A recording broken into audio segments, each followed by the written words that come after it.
तो स्टार्ट करते हैं। तो लास्ट लेक्चर में मैंने आपको सिंपल पेंडुलम के क्वेश्चन कराए थे, कुछ बायोन फोर्स लगा करके भी क्वेश्चन मैंने आपको क्वेश्चन करा दिए थे। सिंपल पेंडुलम क्या होता है? सिंपल पेंडुलम एक एल लेंथ के से एम बोब को यदि आप छोटा सा डिस्प्लेस करके छोड़ दो, है ना, तो इसका टाइम पीरियड 2π√L/g होता है। ये मैंने आपको बताया था, है ना। तो इसी पर क्वेश्चन है, आपको फाइंड करना है। फॉर एग्जांपल ये फाइंड करना है। फॉर एग्जांपल मान लिया हमारे पास एक बॉब है ना, ये बॉब है, और यदि इसे आप बीटा एंगल से डिस्प्लेस करते हो और इसकी लेंथ एल है, ऐसे करके, तो क्या करेगा? ये एंगुलर एसएचएम करेगा, ऐसे करके यूं करेगा, ऐसे जाएगा, ऐसे जाएगा, इधर जाएगा। इधर मैक्सिमम किधर जाएगा? बीटा, बीटा जाएगा ना। तो अब क्या है कि आपने इधर बीटा जाने की जगह वजह से यहां पर एक वॉल है, वॉल, और ये एंगल है अल्फा, ठीक है। वॉल क्या है? ये क्या है? Wall. Wall is making, wall is inclined, wall is inclined at an angle alpha with vertical, और alpha is less than beta. Alpha क्या है? बीटा से कम है। Inclined with vertical, as shown in figure, clear है क्या बात? Find time period of oscillation, time period of oscillation, है ना। ऑसिलेशन से का टाइम पीरियड निकालना है। If collision between wall and bob is perfectly elastic collision है ना, एंड इसे यहां से बीटा एंगल से डिस्प्लेस किया और उसे छोड़ दिया, है ना। बीटा मैं लिखवा नहीं रहा हूं, बस बीटा एंगल से डिस्प्लेस करके छोड़ दिया, तो यूं जाएगा, यहां पे टकराएगा, वापस आएगा, ऐसे ऐसे कोलिजन करेगा। पूरा टाइम पीरियड ऑफ ऑसिलेशन नहीं होगा इस तरीके से, यहां पे जाएगा तो वापस यहीं से आ जाएगा, जबकि beta is alpha is less than beta. अगर जो मान ले फ्री ऑसिलेशन होता तो obviously t equal to 2π√L/g answer आ जाता है इसमें, है ना। ऐसा क्वेश्चन मैंने कुछ किया तो है ही सही, ऐसा नहीं है।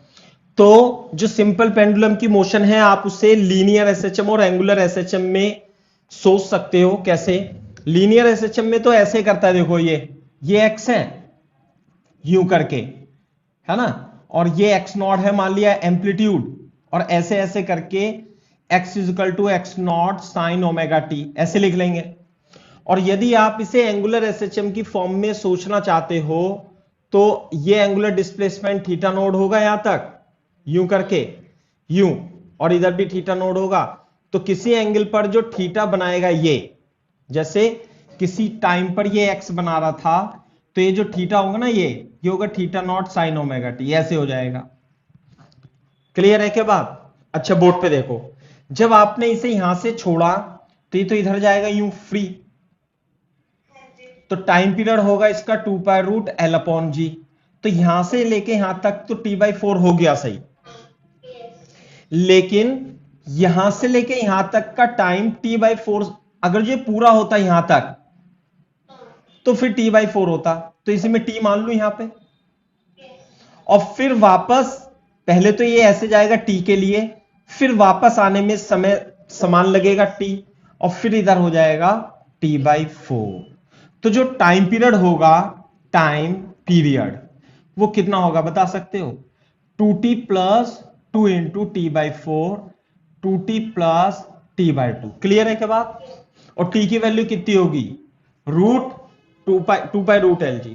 बस अब हमें स्मॉल t की वैल्यू निकालनी है। तो स्मॉल t की वैल्यू देखो स्मॉल t की वैल्यू मैं इधर लिख देता हूं, जैसे यहां पे था ऐसे करके, और इधर जाना था इसे। तो ये बताओ, ये अल्फा एंगल जाने में एंगुलर एम्पलीट्यूड कितना है इसका? बीटा। तो अल्फा जाने में कितना समय लगेगा? यहां t बराबर 0 मान लो, और यहां से लेके यहां तक t मान लो, t बराबर t। तो क्या इक्वेशन लगाएंगे, theta is equal to theta naught sine omega T, लगाएंगे नहीं लगाएंगे, और थीटा कितना लिख दूं, अल्फा, और थीटा नॉट कितना लिखा जाएगा, बीटा, तो साइन इनवर्स ओमेगा टी, है ना। तो यानी कि साइन ओमेगा टी जो होगा वो, sorry, omega T is equal to sine inverse alpha upon beta होगा, और T is equal to 1 upon omega sine inverse alpha upon beta. और देखो ओमेगा की value root L by G होगी, ये बात समझ में आती है, रूट जी बाय एल होगी इससे, क्योंकि टी अपॉन 2 पाई लिखेंगे ना, रूट एल अपॉन जी, और ये हो जाएगा एफ, तो ये होता 1 upon omega root L by G, तो ओमेगा को लिख लेंगे हम रूट जी बाई एल। तो टाइम पीरियड आ जाएगा, ये स्मॉल टी आ जाएगा root L upon G sine inverse alpha upon beta. Copy करो, टाइम पीरियड कितना आएगा, टोटल टाइम टी डैश मान लेता हूं इससे मैं, 2 इंटू टी की value root L upon G sine inverse alpha upon beta plus 1/2, और टी की वैल्यू क्या आएगी, 2 pi root L upon G, 2 से 2 कट गया, तो root L upon G is equal to 2 sine inverse alpha upon beta plus pi आएगा क्या, हाँ पाई आएगा, बिल्कुल सही बात। तो ये आ गया टाइम पीरियड, क्लियर है बात। लेकिन किताब में आंसर ऑप्शन में ऐसा नहीं मिलेगा आपको, थोड़ा सा मॉडिफाई करके मिलेगा, कैसे वो मैं आपको बता देता हूं। वो मैथमेटिक्स का खेल है, इनवर्स ट्रिग्नोमेट्रिक तो पढ़ ली होगी अब आपने, हाँ, तो इनवर्स ट्रिग्नोमेट्री में आपको बताएंगे sine inverse theta plus cos inverse theta is equal to pi by 2, तो साइन इनवर्स थीटा को लिख लोगे आप pi by 2 minus cos inverse theta, सही है। तो यहां पे टी डैश को हम दूसरी फॉर्म में root L by G is equal to 2, और थीटा की जगह क्या है, alpha beta, alpha upon beta, pi by 2 minus cos inverse alpha upon beta, है ना, ये करके आ गया, इसकी जगह लिख लिया हमने प्लस पाई, तो ये हो जाएगा रूट एल अपॉन जी, अंदर मल्टीप्लाई करके प्लस पाई आ जाएगा, और 2 पाई में से 2 कॉमन लेके एल अपॉन जी, और ये आ जाएगा pi minus cos inverse alpha by beta is the correct answer. तो ये टोटल टाइम पीरियड हो जाएगा इसका। मैं साफ कर देता हूं इसे अब, ये है, तो क्वेश्चन अच्छा था, है ना, ये मतलब आया हुआ क्वेश्चन है, जेई में आया हुआ क्वेश्चन है, लेकिन ये जो मैं क्वेश्चन करा रहा हूं ये अपनी शीट में मिलेंगे इसके जैसे, ये नहीं आए हुए हैं। ये बहुत ही अच्छा क्वेश्चन है, फॉर एग्जांपल, है ना, बोर्ड पे देखो, जैसे मान लिया ये हमारे पास एल लेंथ का सिंपल पेंडुलम है, और इसे हमने थोड़ा सा डिस्प्लेस करा और छोड़ दिया, तो क्या करेगा ये, एसएचएम करेगा। टाइम पीरियड कितना होगा, 2 पाई रूट एल अपॉन जी, क्लियर है बात। अच्छा, उसके बाद देखो, जब आपने इसे यहां पे छोड़ा, तो यहां पे कील है, कील समझते हो ना, पैग, कील, खुंटी ठोकने वाली, तो इसके यहां पर एक खुंटी है, यहां पे ऐसे करके, इसके जस्ट नीचे एक खुंटी है, यहां पे लगी हुई है, और ये है 3l/4 डिस्टेंस के नीचे है, यूं, सही है बात। तो जब आप इसे ऐसे करके छोड़ोगे, मान लिया थीटा नोट पे लेकर के आपने छोड़ा, तो जब आपने यूं छोड़ोगे तो यहां पे यूं आएगा, ये यूं यूं, तो जब ये यहां पे आ जाएगा, तो यहां पे तो खुंटी है, तो ये वाला तो पोर्शन रुक जाएगा, अब फिर इसके अबाउट ये ऑसिलेशन करेगा, ऐसे यूं करेगा, नहीं करेगा, ये यूं ऑसिलेशन करेगा, बात समझ में आ रही है नहीं, यूं करेगा, ये खुंटी ऐसे हो जाएगी, ऐसे करके हो जाएगी, ये खुंटी मैं इतनी बड़ी बना लेता हूं यहां पे ऐसे करके, ये है सिस्टम, यहां से जाएगा यूं करके, फिर यूं आएगा, फिर यूं करके, फिर ये सारा यूं चला जाएगा, समझ में आ रही ना बात। तो आपको क्या निकालना है, find time period for small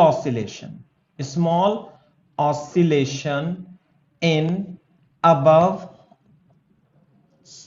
in above pendulum, for above simple pendulum. Clear है क्या बात? पेंडुलम देखो मैंने इंग्लिश में लिखी है, मैंने आपको समझा दिया, ये पैग है बस, और ये L/4 लेंथ है यूं करके। अब देखो ऑल्सो फाइन, ये जो इतना एंगल जाएगा, ऑल्सो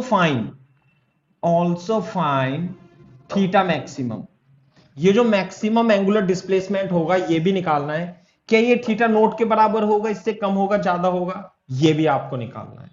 तो थोड़ा सा मैं टाइम देता हूं आपको 30 सेकेंड, आप इसे के बारे में सोचे कैसे करेंगे हम कॉपी करने के बाद। बताऊं कैसे करेंगे? देखो ध्यान से देखो, यहां से लेके यहां तक आंसर तो मैं उधर लिखूंगा, जब ये ऐसे आएगा तो T/4 तो होगा ही सही, ये तो होगा, लेकिन यहां से लेके यहां तक आने में टाइम पीरियड ये लेगा, वो इसके हिसाब से लेगा,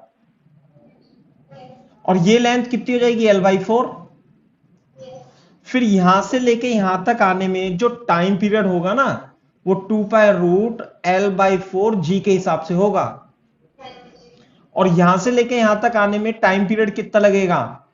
T'/4, फिर इधर T'/4 और फिर इधर T/4। बात समझ में आ रही है नहीं?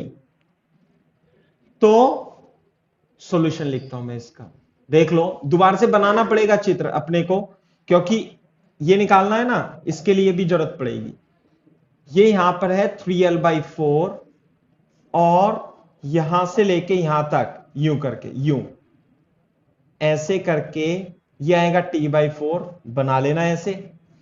फिर इसके लिए यूं ये आएगा T'/4, फिर आएगा T'/4, फिर आएगा T/4, and this is theta naught, this is theta max, ऐसे लिख देते हैं, है ना। तो टोटल टाइम पीरियड जो होगा, टोटल टाइम पीरियड कितना होगा? T/2 प्लस T'/2, तो 1/2 तो बाहर, T प्लस T'/2 1/2 2π√L/G आ जाएगा, प्लस इसका टाइम पीरियड होगा L/4G, बोलो, तो 1/2 ये आ जाएगा 2π√L/G, 2 कॉमन लेकर के कट जाएगा, 1/4 है ना, तो 4 का रूट आएगा 2, वो कट जाएगा, π√L/G, और ये बन जाएगा 3/2 π√L/G। This is the time period, total time period of, मैं ट्राई कराता हूं आपको, कोशिश करते हैं अपन, ऐसे बोर्ड पे देखो, जब ये यहां पे आएगा, यहां पे देख लेना है ना 4 थीटा मैक्स, चाहे चित्र इसमें ही बना लेना, चाहे अलग बना लेना। जब यहां पे आएगा तो यहां पे वेलोसिटी निकालो आप, V मैक्स होगी वेलोसिटी, तो ये जो एम्पलीट्यूड होगा A, और V मैक्स कितना होता है? V मैक्स होता है A ओमेगा, और इसका जो ओमेगा होगा वो √G/L होगा। तो एम्पलीट्यूड कितना होगा? एम्पलीट्यूड होगा कितना? Angle is equal to arc upon radius, तो A θ0L होगा, बोलो, तो A की जगह लिख दूंगा θ0L, और ओमेगा की जगह लिख दूंगा L/G, तो L/G/L, तो अंदर चला जाएगा, तो V मैक्स जो होगा वो θ0√GL हो जाएगा। क्लियर है क्या बात? अच्छा, अब केवल इस पोर्शन को देखो आप, यहां पे कि कोई पेंडुलम है, ये यहां पे है, उसकी लेंथ कितनी? L/4, और यहां पे वेलोसिटी तो V मैक्स ही रहेगी ना यहां पे, तो ये यहां तक जाएगा, मान लिया इस पॉइंट तक, थीटा मैक्स तक, तो इस केस में V मैक्स तो सेम होगा, V मैक्स को क्या लिखूंगा? θ0 की जगह थीटा मैक्स, √G और L की जगह L/4, तो ये दोनों Vmax बराबर हैं। इस वाले पेंडुलम के लिए Vmax मैक्सिमम मीन पोजीशन पर मैक्सिमम वेलोसिटी, और इस पेंडुलम के, लेकिन ओमेगा अलग अलग है ना। तो ओमेगा की तो खैर बात ही नहीं रही, क्योंकि यहां पे हमने लेंथ एल के टर्म्स में निकाल दिया। तो ये होगा theta naught root G upon L, Vmax तो ये भी है, और theta max root G L by 4। सही है। तो थीटा मैक्स हो जाएगा 2 थीटा नॉट। क्लियर है क्या बात? इससे भी अच्छा सवाल है, और ये एडवांस लेवल के सवाल है, ये आए नहीं है। जो इससे पहले वाला सवाल था ना, वो आया हुआ है जो मैंने पहले कराया था। तो ये भी अपने आप में एक अलग सवाल है। अब मैं आपको एक और एग्जांपल कराता हूं, शायद ये शीट में भी होगा हमारी। फॉर एग्जांपल, ये सिंपल पेंडुलम है और इसकी लेंथ है एल, साथ में मैंने इसे थीटा एंगल तक इसे डिस्प्लेस किया यूं करके, ठीक है। और इसकी एक हाइट एच के नीचे एक पैग है, खूंटी है, दिस इज पैग। और पैग, ये यहां पे फिर एक वॉल है, ये क्या है? Elastic wall. इलास्टिक वॉल है यहां पे, और इलास्टिक वॉल वर्टिकल से एंगल कितना बना रही है? थीटा। क्लियर है बात? तो हमें क्या निकालना है? ये देखो ऐसे जाएगा, ये यूं आएगा, यूं यूं, फिर इसके अबाउट ऑसिलेट करेगा। जाना तो इसे काफी लंबा है, लेकिन यहीं पे टकरा करके वापस फिर से आ जाएगा ये। तो ऐसे ऑसिलेट करेगा ये फिर, सही है, यूं करके। तो find time period for small oscillation, ये आपको निकालना है।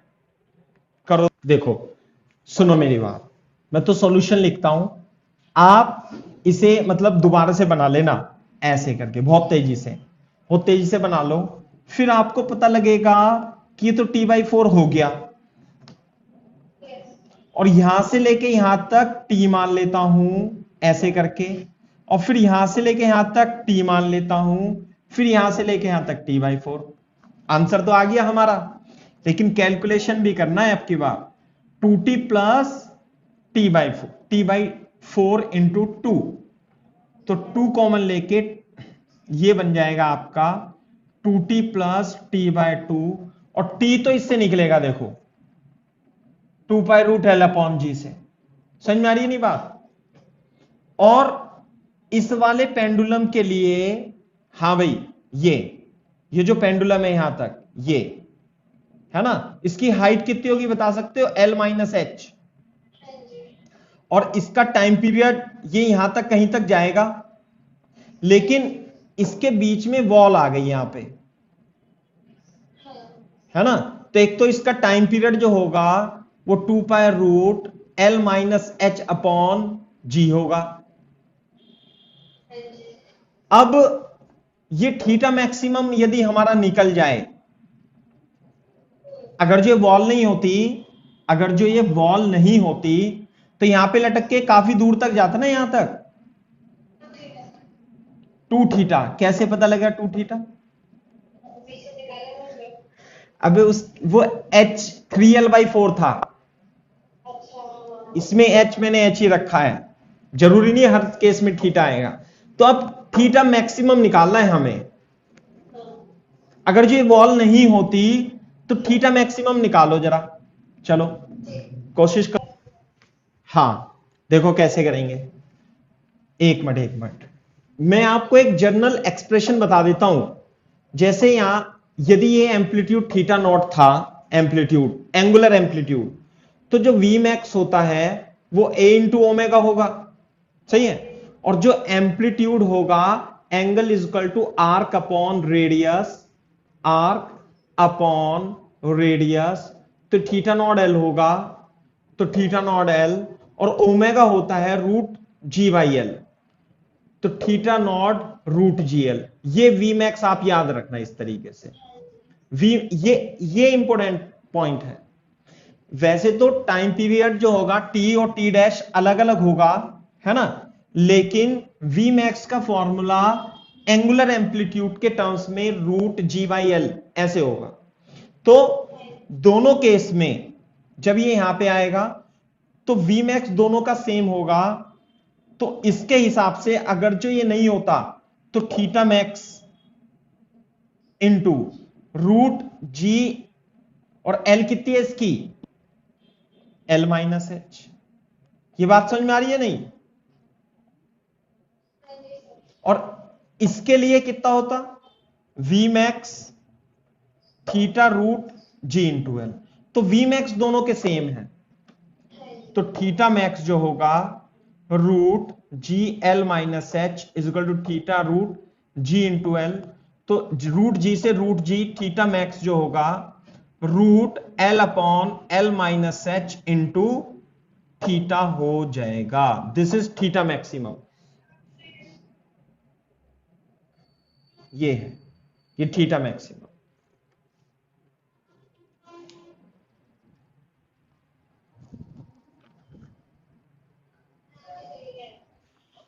अच्छा, अब देखो यहां से लेके यहां तक जाने में समय कितना लगता है, टी, और यहां से लेके यहां तक जाने में लगता टी डैश बाय 4। तो हम इसे एंगुलर एसएचएम से कर लेंगे, theta is equal to theta naught sine omega dash T. Theta कहां तक गया, ये थीटा तक, और थीटा नॉट क्या था, theta max sine omega dash T. और पता है ओमेगा डैश इस पोर्शन के लिए ओमेगा डैश कितना होगा, root G by L minus H, सही ना। अच्छा, ये हो गया थीटा मैक्स। थीटा मैक्स की वैल्यू हमने निकाली L upon L minus H into theta sine omega dash T.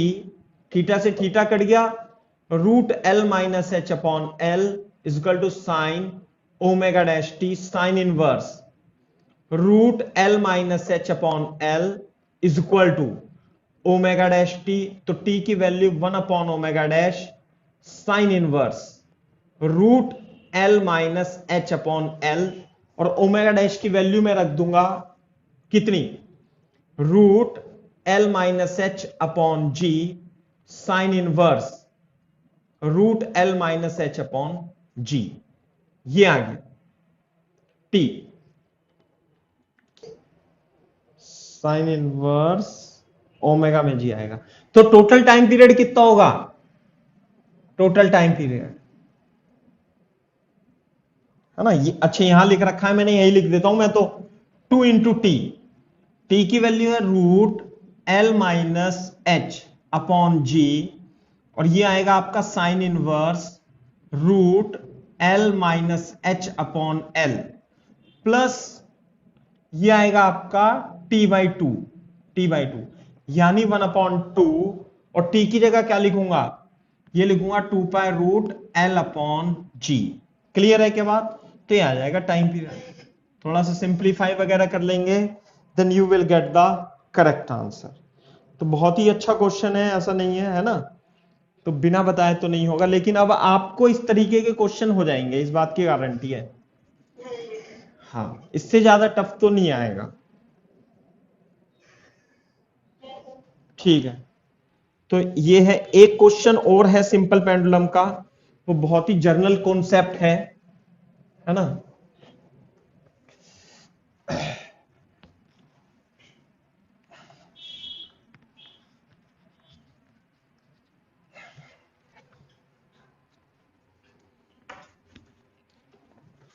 लिखो, लिखो पेंडुलम ऑफ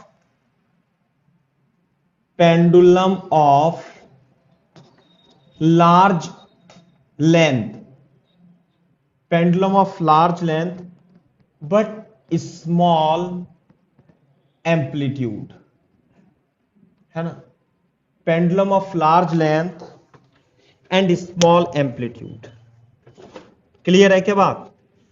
ऐसे है, अरे पेन कहां गए, देखो इधर, फॉर एग्जाम्पल लार्ज लेंथ का मतलब है बहुत बड़ी लेंथ का, इनफाइनाइट लेंथ भी बता दूंगा मैं। मान लिया हमारे पास ये अर्थ है ना, ये अर्थ, उसका रेडियस r, मास me, और एक पेंडुलम है, पेंडुलम बहुत बड़ा है, यहां पे लटका हुआ है ऐसे करके, यहां पे तो लटका हुआ है, ये है पेंडुलम, ये है मास m, सही है, ये है मास m। तो इसे आप ऐसे स्मॉल एंगुलर डिस्प्लेसमेंट देंगे लेंथ l, और यहां पे आ जाएगा ये ऐसे करके u, चित्र सुंदर बनाएंगे थोड़ा, सही है। और ये रेडियस है, इसकी रेडियस कितनी है, आर ई, और स्मॉल एंगुलर डिस्प्लेसमेंट दिया आपने, तो जब आप इसे स्मॉल एंगुलर डिस्प्लेसमेंट दोगे तो ये ऐसे ऐसे ऑसिलेट करेगा, तो इसका आपको टाइम पीरियड निकालना है। ये 2π√L/g नहीं होगा,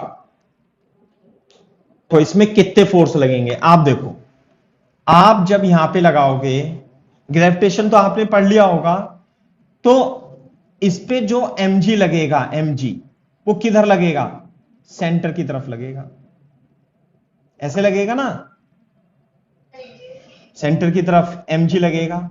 दूसरा यदि ये थीटा है ना, तो मैं इसे अल्फा मान लेता हूं थोड़ी देर के लिए, तो दोनों तो एंगल बराबर होंगे। अब ये देखो, आप इसमें मेरे को रेस्टोरिंग फोर्स बता सकते हो, restoring force towards mean position बता सकते हो, क्या होगा, mg sin अल्फा। थोड़ी सी मिस्टेक है, ये एंगल बता सकते हो, ये ट्राइंगल है ए ओ बी, है ना, in triangle A O B, ये एंगल बता सकते हो कितना आएगा, थीटा प्लस अल्फा आएगा। तो ये तो है mg, तो इधर की ओर जो फोर्स लगेगा वो mg cos होगा, और इधर की ओर जो रिस्टोरिंग फोर्स होगा,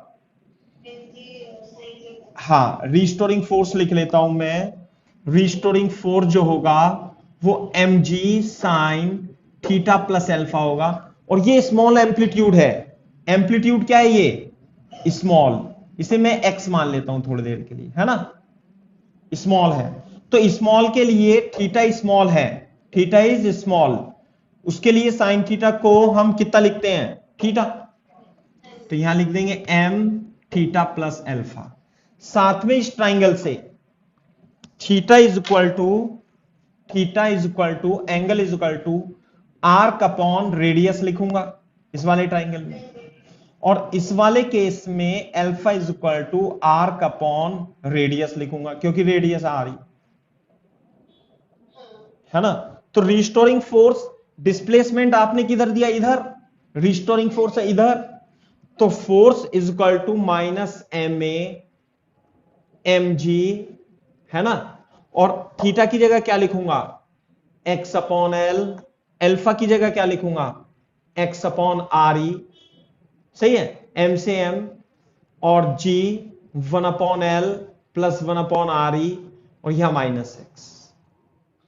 तो इस केस में भी एक्सेलेरेशन क्या है, acceleration is proportional to minus x, इसलिए motion is SHM, motion is SHM। यदि मोशन SHM है, इसलिए कंपेयर कर लेंगे हम इससे, तो ओमेगा स्क्वायर जो आएगा वो g 1 upon L 1 upon R ई, ओमेगा आएगा √g 1 upon L plus 1 upon R E, और ये क्या होगा 2π/t, टाइम पीरियड होगा 2π कितना लिखूं, 1 upon g 1 upon l plus 1 upon R E. This is the time period of oscillation for length, है ना, वेरी वेरी ग्रेटर, बहुत comparable to radius R E, है ना, ऐसे है, लेंथ इज लार्ज लेंथ के लिए टाइम बन सकते हैं। तो मेरे ख्याल से आपको क्लियर होगा, ये मतलब रटा रटाया टाइप का कॉन्सेप्ट है, इसे सब कराते हैं, तो मैंने भी कराया आपको, है ना। तो ये है, अब इसमें कुछ कुछ कॉन्सेप्ट है इंपॉर्टेंट, मतलब जैसे कि if L is equal to R E, यदि length of the pendulum radius of earth के बराबर हो तो टाइम पीरियड कितना होगा? ये हो जाएगा G upon R E plus 1 upon R E, और ये हो जाएगा 2 pi root R E upon 2G।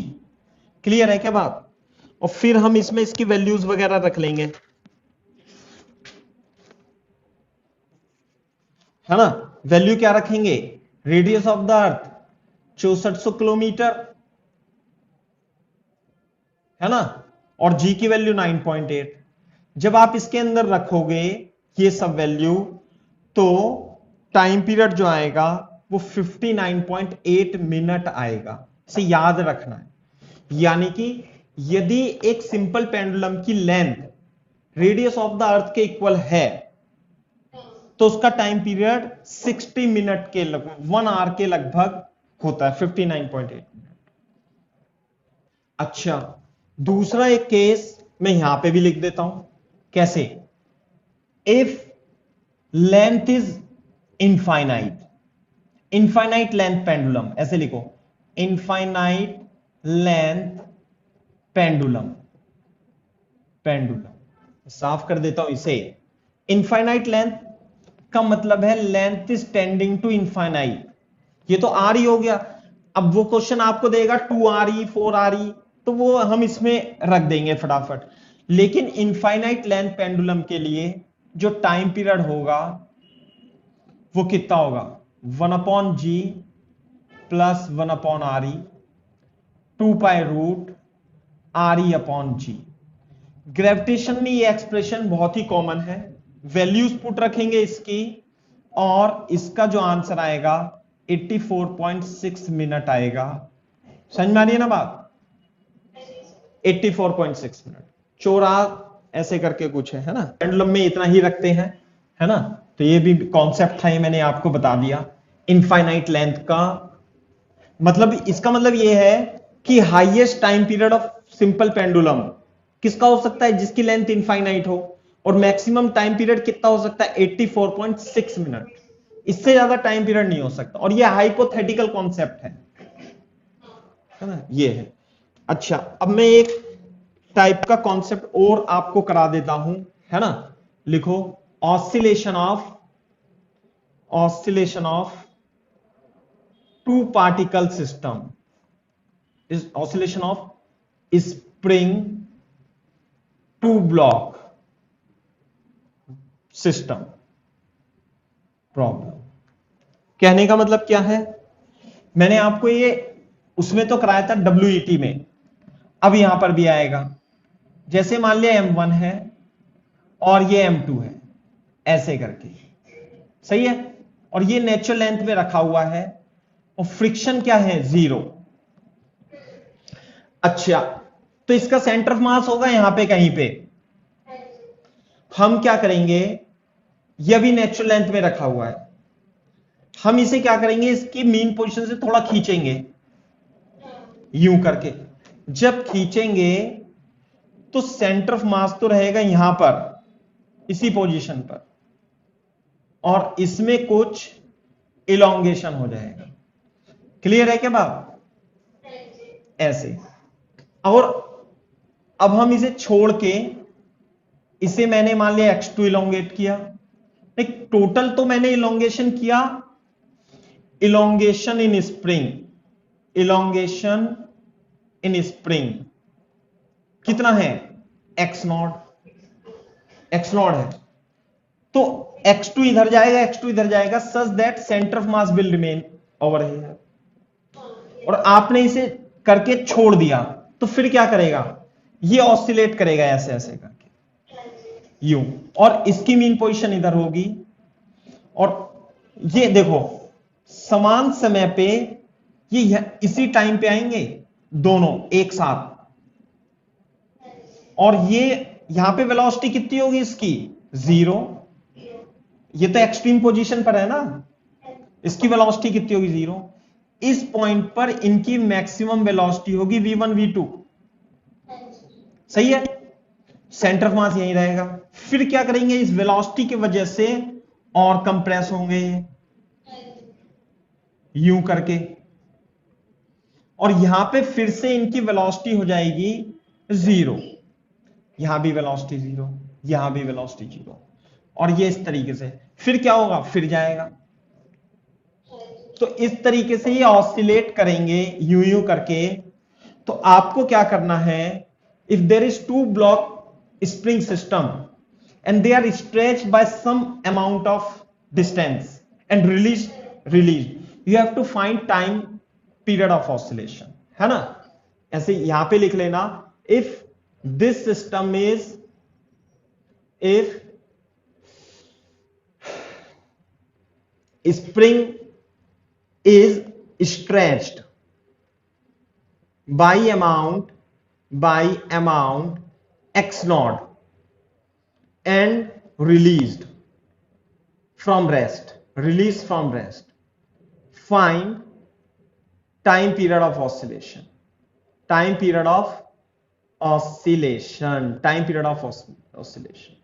also find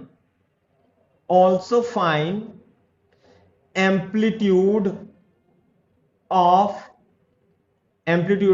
both blocks, दोनों ब्लॉक्स के लिए आपको एम्पलीट्यूड भी निकालना है। यानी कि ये हो जाएगी मीन पोजीशन, यह मीन पोजीशन, यह इसकी मीन पोजीशन। ये इधर कितना जाएगा पता है आपको, यदि आपने इसे इधर x1 पहुंचाया तो x1 इधर जाएगा ऐसे, और ये भी इधर x2 यदि इधर गया है तो x2, तो इसका एम्पलीट्यूड होगा x1 और इसका एम्पलीट्यूड होगा x2। दोनों बॉडी सेम टाइम पे एक्सट्रीम पोजीशन पर होंगे, सेम टाइम पे मीन पोजीशन पर होंगे, सेम टाइम पर एक्सट्रीम नेगेटिव करें। देखो ऐसा मैंने क्वेश्चन आपको करा दिया है लगभग पहले, लेकिन थोड़ा सा और करा देते हैं अपन ना, शायद ये मैंने कराया तो नहीं आपको, same,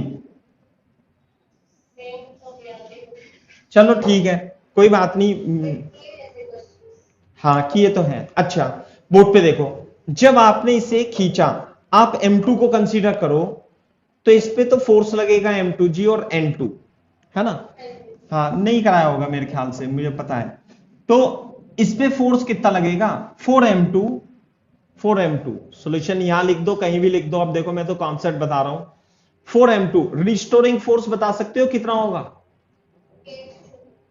KX2, very good, KX2 नहीं,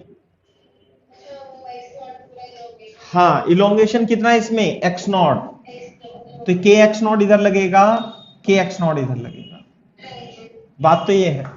लेकिन एक बात देखो, x0 तो x1 प्लस x2 के बराबर होगा ही सही, साथ में इसका सेंटर ऑफ मास अपनी पोजीशन पर है, नो एक्सटर्नल फोर्स, दूसरा रिलेशन m1 x1 बराबर m2 x2 से ही बनेगा।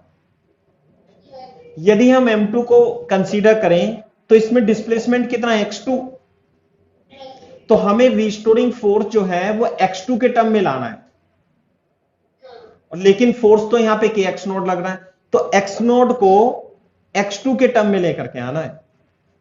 तो कैसे लाएंगे, x1 की वैल्यू यहां से m2 अपॉन m1 x2 रख देते हैं अपन, और यहां पे रख देते हैं, तो x0 जो आएगा m2 upon m1 plus x2 common लेके m2 plus m1 upon m1 आ जाएगा, और x0 की वैल्यू ये हो जाएगी, और x0 की वैल्यू अब यहां रख देंगे, तो रीस्टोरिंग फोर्स जो होगा वो m1 plus m2 upon m1 into x2 के बराबर हो जाएगा, रीस्टोरिंग फोर्स, है ना।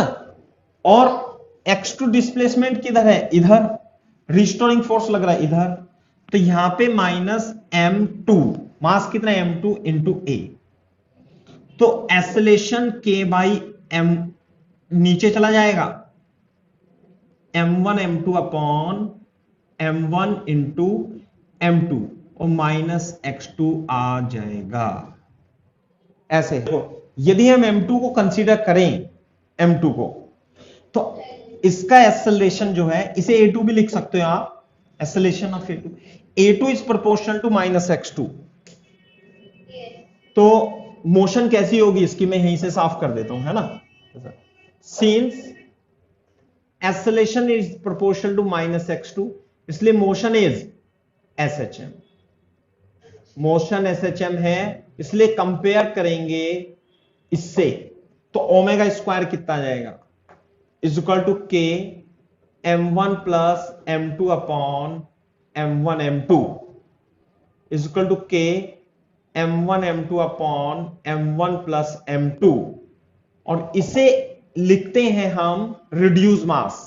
Reduce mass of the spring block system technically it is called m1 m2 upon m1 plus m2। तो ओमेगा स्क्वायर को हम क्या लिख लेंगे, K बाय म्यू, ओमेगा हो जाएगा रूट K अपॉन म्यू, सही है, is equal to 2 pi root K by mu, T is equal to 2 pi root mu upon K। बात समझ में आ रही है नहीं। वेयर ऐसे लिख देंगे, where mu is equal to m1 m2 upon m1 plus m2 reduce mass, reduce mass ऐसे करके। वैसे तो मैंने एम्पलीट्यूड बताई दिया आपको कि एम्पलीट्यूड कितना होगा इसका, इसका एम्पलीट्यूड अलग, इसका एम्पलीट्यूड अलग, दोनों का एम्पलीट्यूड अलग अलग होगा, है ना। तो एम्पलीट्यूड के लिए कैसे करेंगे, let elongation, elongation in spring is A। यदि आपने इसे A इलोंगेट करा है ना, तो A को हम क्या लिखेंगे, x1 प्लस x2, है ना, और m1 x1 is equal to m2 x2। तो x1 की value m2 upon m1 into x2 यहां पुट कर देंगे, m2 upon m1 x2 plus x2, x2 common लेके m1 a, तो x2 की value m1 upon m1 plus m2 into a आ जाएगी। सिमिलरली x1 की value m2 upon m1 plus m2 into a आ जाएगा। So these are the amplitude of these two blocks. If A is the maximum elongation, A is the maximum elongation in the spring, तो ये x2 इधर amplitude ऐसे ऐसे amplitude करेगा। तो मैं इस पे इस कॉन्सेप्ट पर आपको सवाल करा देता हूं, तो आपको क्लियर होगा किस तरीके से इसमें सवाल बनते हैं। नहीं देख के डर लग जाता है, टू स्प्रिंग ब्लॉक सिस्टम है ना।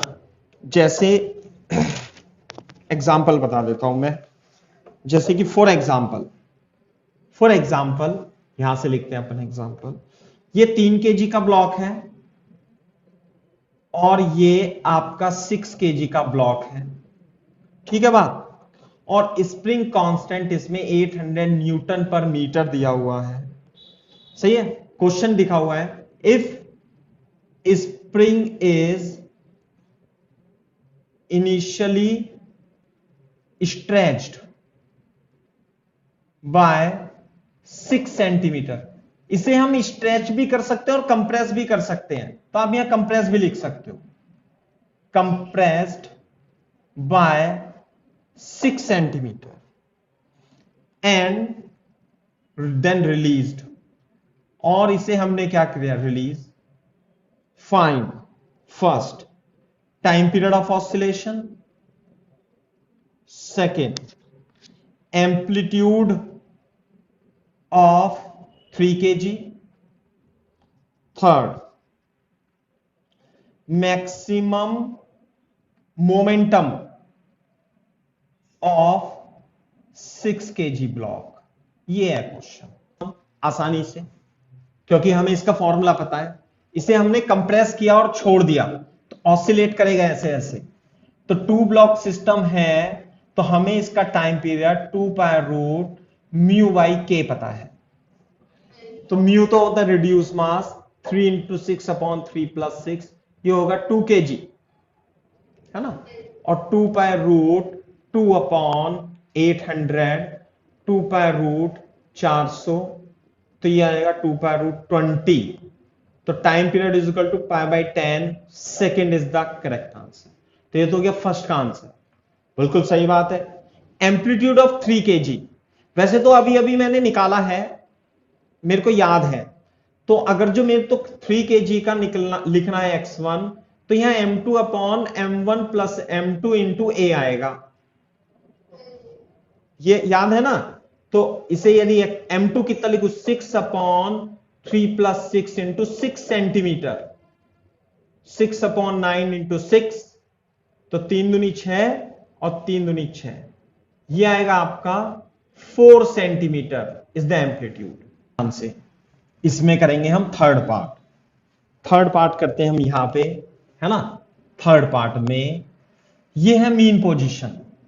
जब आपने इसे कंप्रेस करा ऐसे करके, आपने इसे कंप्रेस कर दिया होगा ना यहां पे यूं, और कंप्रेस कितना करा 6 सेंटीमीटर पे, तो जैसे ये तो 4 सेंटीमीटर गया है यहां पे, तो ये कितना जाएगा 2 सेंटीमीटर, है ना, ऐसे करके 6 kg। और जब ये छोड़ोगे यहां, तो इसमें स्प्रिंग की पोटेंशियल एनर्जी नहीं होगी, हाँ स्प्रिंग की पोटेंशियल एनर्जी होगी। अब जब ये मीन पोजीशन पे आ जाएंगे दोनों, मीन पोजीशन पे, तो इसकी वेलोसिटी v2 लिखूंगा मैं और इसकी वेलोसिटी v1 लिखूंगा, और यही मैक्सिमम वेलोसिटी होगी।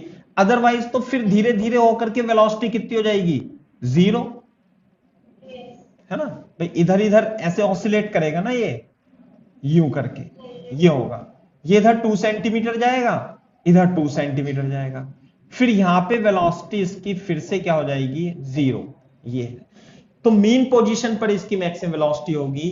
तो एक तो m1 v1 equal to m2 v2 लगाएंगे, 3v1 equal to 6v2, v1 equal to 2v2, एक तो इक्वेशन ये बन गई, क्लियर है बात। दूसरी इक्वेशन अप्लाई, यहां पे लिखेंगे apply conservation of linear momentum, यहां लिखेंगे apply conservation of energy, mechanical energy, है ना। तो इसमें क्या, हाँ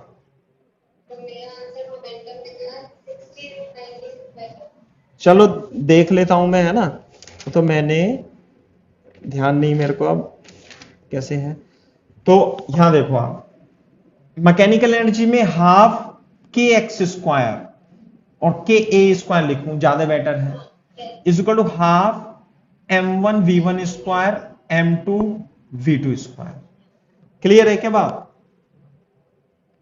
तो बोर्ड पे देखो जरा, हाफ से तो हाफ कट जाएगा, के ए स्क्वायर मेरे को निकालना है m2 v2, है ना।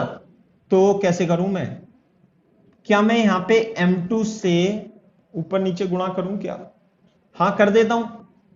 देखो ध्यान से मेरा सॉल्व करने का तरीका, m1 v1 स्क्वायर m1 से गुणा करी, m2 v2 स्क्वायर m2 से गुणा करा, लेकिन m1 v1 और m2 v2 क्या होंगे, सेम।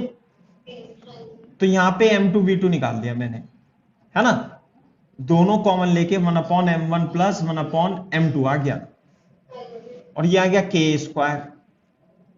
तो m2 v2 की वैल्यू तो निकालनी थी अपने को, तो m2 v2 जो होगा वो होगा a रूट के अपॉन m1 प्लस m2 और m1 इंटू m2, ये बात है। नहीं आई बात समझ में। तो a की वैल्यू कितनी थी 6 सेंटीमीटर, और k की वैल्यू थी 800, और ये रिड्यूस मास कितना आया था, रिड्यूस मास आया था 2। तो कितना हो जाएगा m2 v2 is equal to 0.06, मैं इसे साफ कर देता हूं अब यहां पे, और ये आएगा 1600 400 ऐसे 24, अरे थोड़ा गलत आ रहा है, 40 आएगा, 400 क्यों आएगा, हाँ 2.4 kilogram metre per second is the correct answer, ऐसे है m2 v2। This is the maximum amplitude of block 2 is 2.4 kg metre per second is the correct answer, यही आंसर करेक्ट है।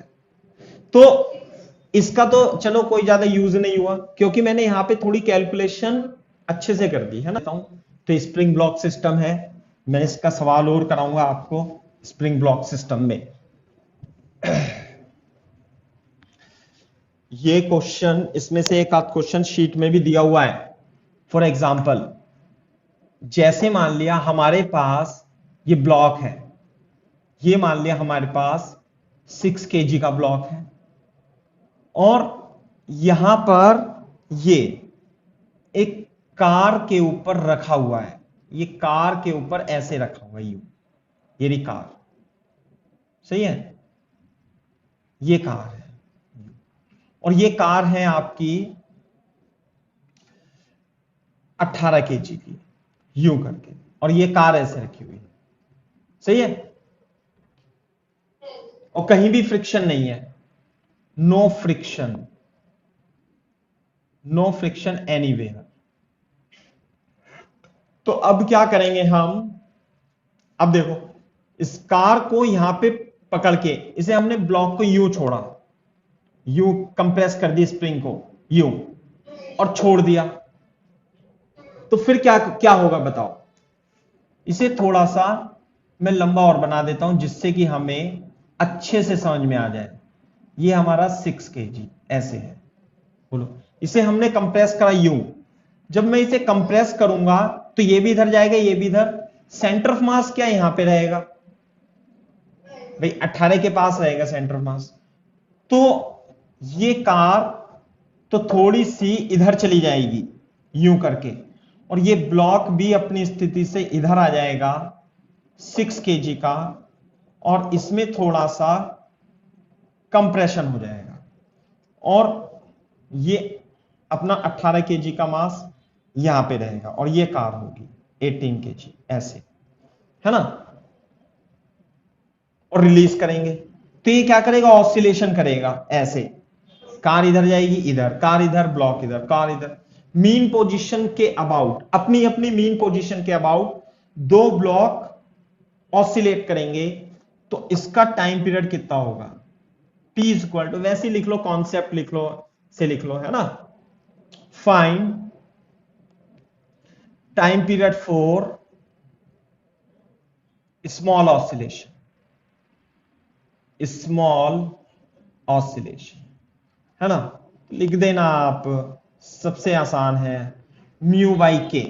वैसे तो स्प्रिंग मास सिस्टम का, जैसे मान लिया ये स्प्रिंग थी और इसे मास एम को आपने कंप्रेस करके छोड़ दिया, तो ये ऑसिलेट करता है, तो इसका टाइम पीरियड कितना होता है, 2π√m अपॉन के, और अगर जो 2 ब्लॉक सिस्टम है तो 2π√μ अपॉन के, और म्यू की value m1 m2 upon m1 plus m2,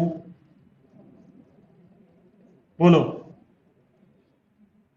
ये कितना होगा, 24, 4 छिंग 6 चौक 24, 9/2, 9/2, और के की वैल्यू नहीं दे रखी, के की वैल्यू में 200 न्यूटन पर मीटर दे देता हूं, है ना, 2π√3 अपॉन 20, तो 3π/10 second is the correct answer. अच्छा, अब देखो इसी कॉन्सेप्ट पे स्प्रिंग ब्लॉक सिस्टम में थोड़ा सा और डिफरेंट क्वेश्चन है, मतलब वो एडवांस लेवल, ये तो क्या जेईई मेंस का, ये तो देखते ही आंसर आ जाएगा, अब इसमें मतलब आपको रिवीजन करने की जरूरत नहीं है, आपको पता ही लग गया, है ना। तो ये देखो आप, जैसे कि क्वेश्चन ये है, मान लिया एक ये पाइप है और रेडियस आर है, इसकी रेडियस कितनी है, आर, है ना, और रेडियस आर है, इसमें दो ब्लॉक रखे हैं मास एम के, एक ये 3 kg और एक ये है आपका 6 kg, ऐसे रखे हैं, साथ में इसे आपने एक स्प्रिंग से ऐसे करके जोड़ दिया, और एक इधर स्प्रिंग से ऐसे करके जोड़ दिया, यूं करके, क्लियर है क्या बात, यूं, और इसका स्प्रिंग कांस्टेंट k है और इसका स्प्रिंग कांस्टेंट 4k है, ठीक है, और ये है इसकी जो विड्थ है, width of circular pipe is negligible, is small as compare to radius of circle. ये बात है, ये विथ है।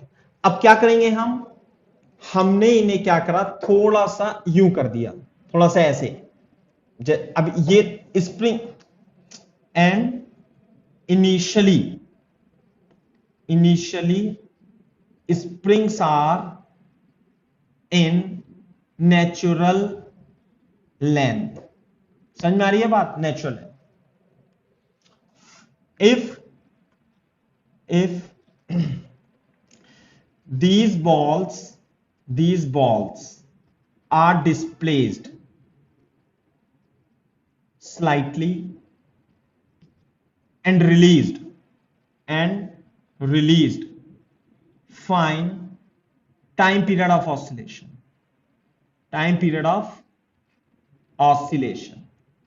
कहने का मतलब ये है, इसे थोड़ा सा यूं हमने कंप्रेस कर दिया। बोर्ड पे देखो, इधर मैं आपको समझा देता हूं कैसे कंप्रेस कर दिया। ये तो ऐसे होगा, ये ऐसे होगा। आपने क्या करा, इसे तो ये बॉल तो यहां पे थी, तो कंप्रेस हो गई, ये यहां पे होगा, है ना, ऐसे करके, यूं करके।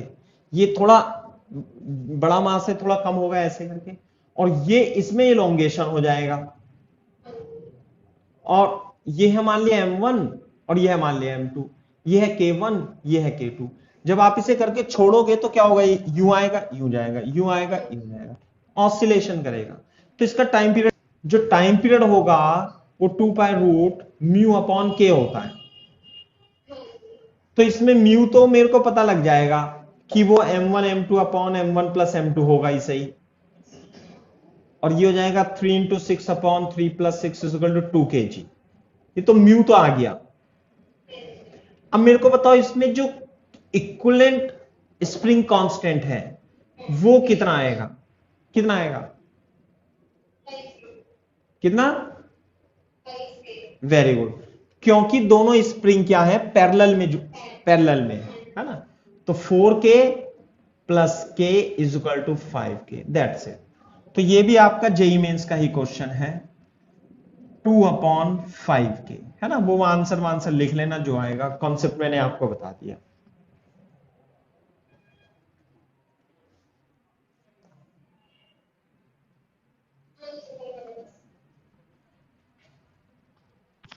अच्छा, क्वेश्चन इसी टाइप से है ना।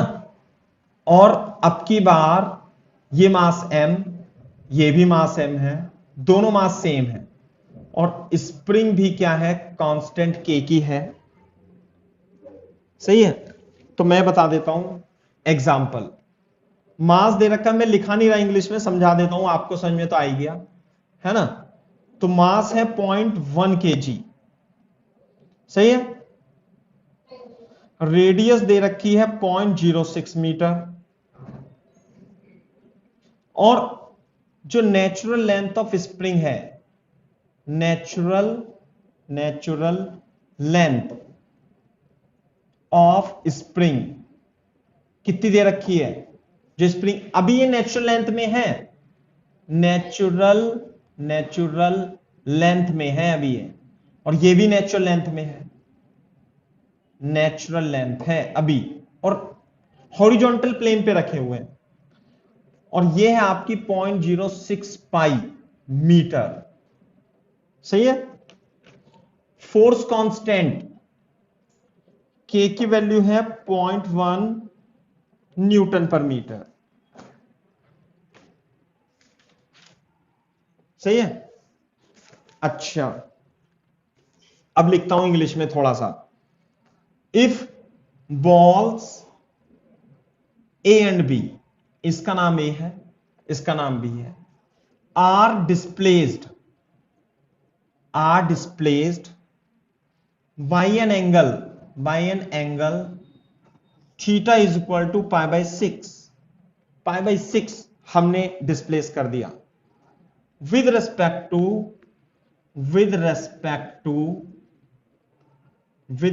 to डायमीटर और डायमीटर AB। चलो डायमीटर AB लिख लो। And released from rest, release from rest. सही है बात? ऐसे है। तो आपको क्या निकालना है, क्या फाइंड करना है आपको? Find first point, frequency of oscillation of ball B.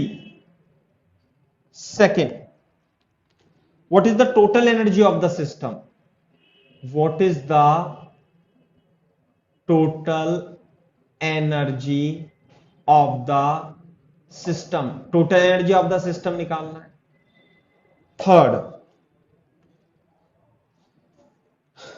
find the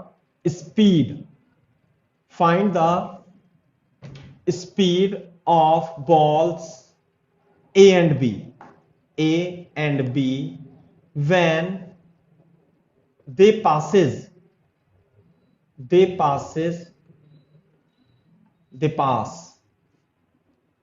through diametrically opposite ends। हमने इसे π/6 ऐसे यू दे दिया, यहां पे लिया है, यहां पे ये भी π/6 और ये भी π/6, और यहां पे लाके ये तो कंप्रेस हो जाएगा, ये इलोंगेट हो जाएगा, छोड़ दिया तो दोनों के मास सेम है, तो मीन पोजीशन ये रहेगी, ये इधर जाएगा, ये इधर जाएगा, यूं ऑसिलेट करेंगे ऐसे, सेम टाइम पे मैक्स मीन पोजीशन पर होंगे, सेम टाइम पे एक्सट्रीम पोजीशन पर होंगे, और यहां होंगे, ऐसे ऐसे। तो अपने को पता ही लग जाएगी। ए पार्ट वो तो मैं बता दूंगा, फ्रीक्वेंसी ऑफ ऑसिलेशन है ना भाई, वो बॉल बी की हो, दोनों की फ्रीक्वेंसी सेम रहेगी, चाहे इनके मास अलग अलग भी होते ना तब भी रहती। और फ्रीक्वेंसी ऑफ ऑसिलेशन कैसे निकालूं, पहले टी निकाल लूं, चलो म्यू अपॉन के से, तो म्यू कितना होगा, m/2 ये होगा ना, m into m upon m plus m, m/2 0.1/2 kg। अच्छा k की वैल्यू क्या होगी, 2k, यहां पे k इक्विवेलेंट आएगा, k plus k is equal to 2k, 2 into k 0.2, तो टाइम पीरियड आएगा 2 पाई रूट 0.1/2 इंटू 0.2, इससे कट जाएगा पाई, है ना, तो ओमेगा होती है 2 पाई 2 रेडियन पर second is the frequency of oscillation. अगर जो f पूछ रखी हो तो 2f लिख देना, 2 तो f आ जाएगा 1/पाई हर्ट्ज। क्लियर है? ऐसे है।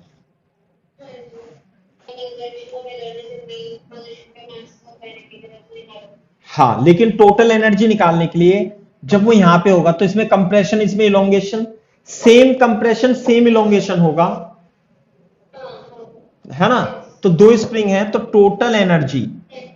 टोटल एनर्जी जो होगी वो हाफ के, मतलब इसे मैं ए मान लेता हूं और हाफ के ए मान लेता हूं, दोनों के भी सेम है और एम्पलीट्यूड भी, इलोंगेशन, इसमें तो कंप्रेशन है, इसमें इलोंगेशन है, तो k इंटू ए स्क्वायर नहीं हो जाएगा, और k की वैल्यू कितनी दे रखी है, 0.1, तो मेरे को ये एम्पलीट्यूड जो है ना ये निकालना है अपने को, तो निकाल दूंगा इसे भी मैं, कैसे, angle is equal to arc upon radius, तो a की वैल्यू थीटा इंटू आर होगी, और थीटा है मेरा π/6 और रेडियस है 0.06, बोलो, तो पाई इंटू 0.01 हो गया, तो यहां पे पाई इंटू 0.01 का square is equal to pi square, 10 की पावर -1, 10 की पावर -4, तो total energy pi square into 10 की पावर -5 जूल हो जाएगी। है, देखो ये तो एम्पलीट्यूड है ही सही, लेकिन स्प्रिंग में कंप्रेशन कितना है, 2a होगा, है ना, तो मैं यहां साफ कर देता हूं, तो यहां पे जो कंप्रेशन लिखूंगा 2a, यहां पे कंप्रेशन लिखूंगा और इलोंगेशन भी इतना होगा, तो 4a k इंटू ए स्क्वायर हो जाएगा फिर ये, है ना। तो 4 इंटू के की वैल्यू 0.1, ए की वैल्यू पाई 0.01 का square, pi square 4 into 10⁻⁻5 joule आ जाएगी। ये आ गया मैक्सिमम एनर्जी, आ गया होगी, है ना। तो इसमें m1 v1 बराबर m2 v2 लगाने वाली कोई जरूरत नहीं है। जब वो यहां पर होंगे इस पॉइंट पर, तो इधर v स्पीड से, इधर v स्पीड से, तो यहां पर स्प्रिंग की एनर्जी कितनी हो जाएगी, यहां पे स्प्रिंग की एनर्जी 0। पोटेंशियल एनर्जी स्प्रिंग की कितनी हो जाएगी इस केस में, मीन पोजीशन पर 0। तो सारी की सारी काइनेटिक एनर्जी होगी कितनी, half M V square plus half M V square equal to total energy कितनी है ई मैक्स, और ये है आपका 4 पाई स्क्वायर इंटू 10⁻⁻5 और एम वी स्क्वायर, और एम मास कितना दे रखा है 0.1, और V square is equal to 4 pi square 10⁻⁻5, V square is equal to 4 pi square 10⁻⁻4, V is equal to 2 pi root 10⁻⁻2 metre per second is the correct answer. बोलो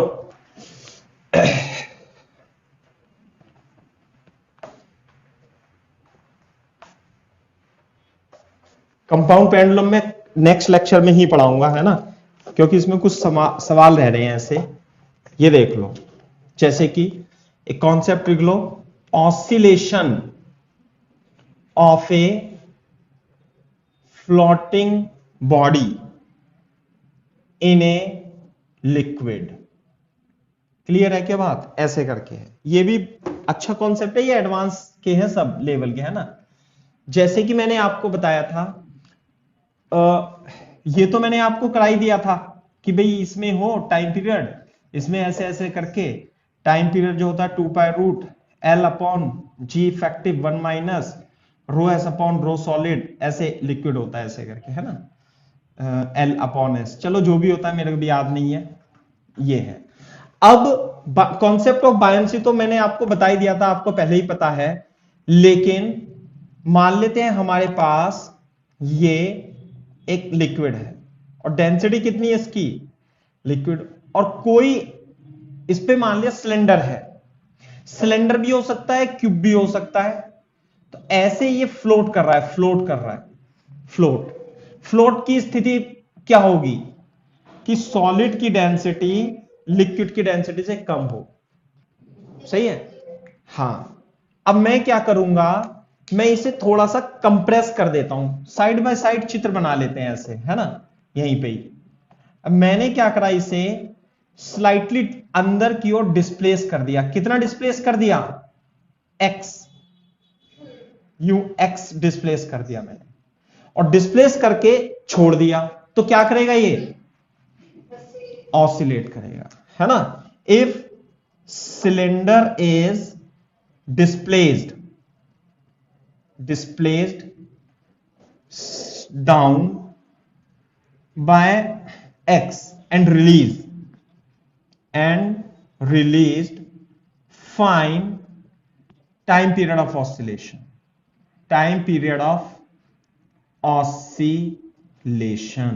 clear है क्या बात। इस सिलेंडर की हाइट h मान लेता हूं, radius इसकी r मान लेता हूं। पहली स्थिति में जब ये फ्लोट कर रही है तो इस पे कितने फोर्स लगेंगे, आप चित्र दूसरा बना सकते हो, कितने फोर्स लगेंगे, एक तो mg और दूसरा क्या लगेगा बायंसी, लगेगा नहीं लगेगा। तो इस स्थिति में फर्स्ट जो एक चित्र बना हुआ है, फर्स्ट स्थिति में in first diagram cylinder is in equilibrium,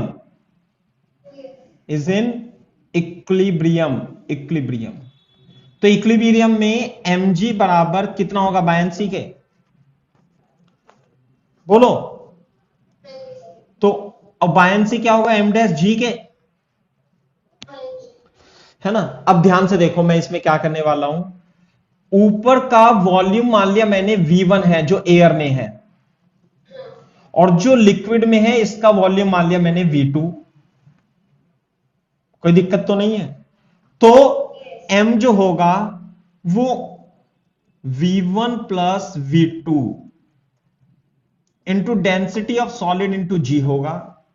और जो m डैश है, what is m dash? Mass of liquid displaced. ये समझ में आना चाहिए अपने को। और m डैश होगा volume v2 into density of liquid, क्योंकि इसने कितना डिस्प्लेस कर रखा है? Volume v2। तो यहां पे आएगा v2 into rho L into G, equation number 1 पहले चित्र के लिए। सही है क्या बात? अच्छा, अब बोर्ड पे देखना इधर। जब मैंने यहां पे इसे x अंदर डाल दिया तो लिक्विड के अंदर जो वॉल्यूम डिस्प्लेस है वो बढ़ गया नहीं बढ़ गया? अगर जो इसका एरिया a मान लूं तो देखो अब ध्यान से, अब इस वाले चित्र में फोर्स कितने लगेंगे? एक तो mg लगेगा और एक लगेगा buoyancy b dash.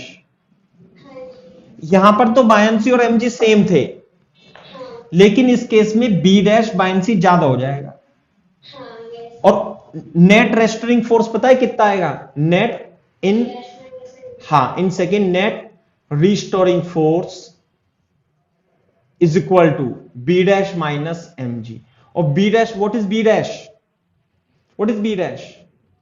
Weight of liquid displaced, liquid displaced.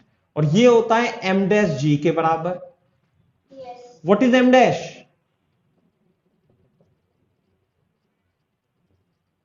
Mass of liquid displaced. नहीं आई बात समझ में? और मास क्या होता है? Volume into density.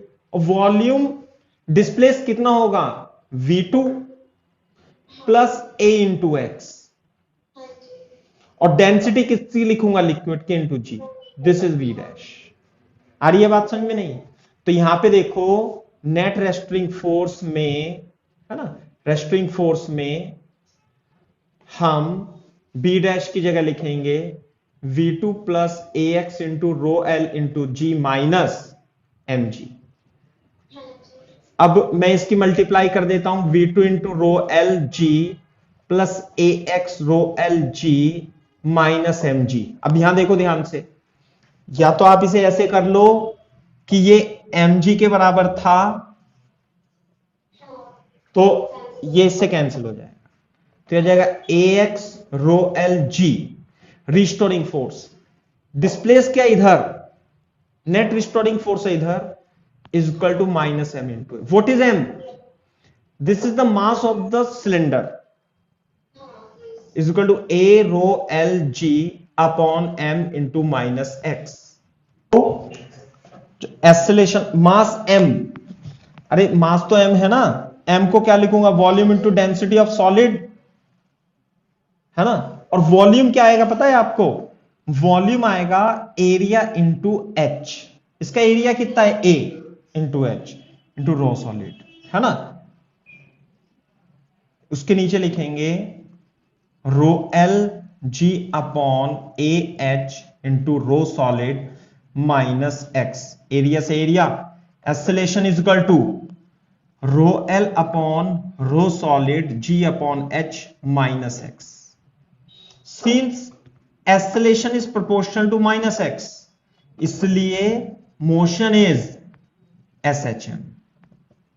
SHM की कहानी यही है कि SHM में यदि कोई बॉडी डिस्प्लेसमेंट के अपोजिट एक्सेलेरेशन हो और प्रोपोर्शनल हो तो बॉडी का मोशन SHM होती है। तो कंपेयर कर लेंगे।